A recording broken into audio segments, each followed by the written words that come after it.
നെയ്യാറ്റിങ്കര തന്നെ റെക്കമെൻഡ് ചെയ്യാൻ പറ്റിയ അടിപൊളി ഒരു ഫുഡ് സ്പോട്ടാണ് ഈ തമിഴ്നാട് തഞ്ചാവൂരിലെ ചേട്ടനും ചേച്ചിയും കൂടെ നടത്തുന്ന ഒരു ഫുഡ് സ്റ്റോളാണ്.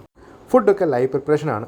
എങ്ങനെയാണ് ഓർഡർ വരുന്നത് ആ സമയത്ത് ഉണ്ടാക്കി കൊടുക്കുന്നുണ്ട്. നല്ല ചൂടായിട്ട് നമുക്ക് ഫുഡ് നമുക്കിവിടെ കഴിക്കാൻ കിട്ടും. അവരാ ഇടുന്ന ചിക്കൻ്റെ ക്വാണ്ടിറ്റി എടുത്ത് പറയേണ്ട ഒരു കാര്യം തന്നെയാണ്. നല്ല ക്വാണ്ടിറ്റി ഉണ്ട്. ഇവിടെ നൂഡിൽസും കിട്ടും, റൈസും കിട്ടും. അപ്പോൾ നമ്മൾ പറഞ്ഞ റൈസാണ്.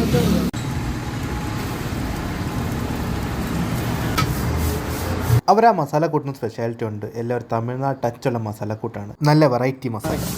അവരെ ഒരു പോർഷൻ്റെ വില 100 രൂപയാണ്. രണ്ടുപേർക്ക് സുഖമായിട്ട് കഴിക്കാൻ പറ്റും. ഫുഡ് ലുക്കിൽ മാത്രമല്ല കഴിക്കാനും സൂപ്പറായിരുന്നു. ഇതാ നമ്മളെ കഴിച്ച പ്ലേറ്റിൻ്റെ അവസ്ഥ. ഫുള്ള് റോഡ് സൈഡ് ബാക്കൊക്കെ ഒതുക്കി നമുക്ക് സുഖമായിട്ട് നിന്ന് കഴിക്കാൻ പറ്റിയ ഒരു സ്പോട്ടാണ്. അവർ സെർവ് ചെയ്യുന്ന ആ ഒരു ഫുഡിൻ്റെ ക്വാണ്ടിറ്റി ശരിക്കും വർത്താണ്. 100 രൂപയ്ക്കുള്ള ക്വാണ്ടിറ്റി നിങ്ങൾക്ക് കണ്ടാൽ തന്നെ മനസ്സിലാവും. നല്ല ക്വാണ്ടിറ്റിയാണ്. ഈ ഒരു ഷോപ്പിൽ കൂടുതലും പോകുന്നത് നമ്മുടെ ടേക്ക് അവേ ഓർഡേഴ്സാണ്. അപ്പോൾ ഓർഡേഴ്സ് വന്നുകൊണ്ടിരിക്കുകയാണ്. ഇതാണ് റൈസ് പാർസലും വാങ്ങി നമ്മൾ പേയ്മെൻറ്റ് ചെയ്താണ് നമ്മൾ ഈ ഒരു ഫുഡ് ഇപ്പോൾ കഴിച്ചത്. പേയ്മെൻറ്റ് കൊടുത്തിട്ട് നമുക്കൊരു വീഡിയോ വൈൻഡപ്പാക്കാം. 200 രൂപ പെയ്ഡ്. നെയ്യാറ്റിങ്കര KSRTC ബസ് സ്റ്റാൻഡിൽ 150 മീറ്റർ മാറി ലെഫ്റ്റ് സൈഡിലാണ് നമ്മളെ ഈ ഒരു കട. അടിപൊളി കടയാണ്. മസ്റ്റ് റെക്കമെൻഡബിൾ ആണ്. അഫോർഡബിളും ആണ്. അതുപോലെ ക്വാണ്ടിറ്റിയും ക്വാളിറ്റിയും എല്ലാം സൂപ്പറാണ്. ഈ വഴി ട്രാവൽ ചെയ്യുമ്പോൾ ഈ ഒരു സ്പോട്ട് ഒന്ന് ട്രൈ ചെയ്യാൻ മറക്കരുത്.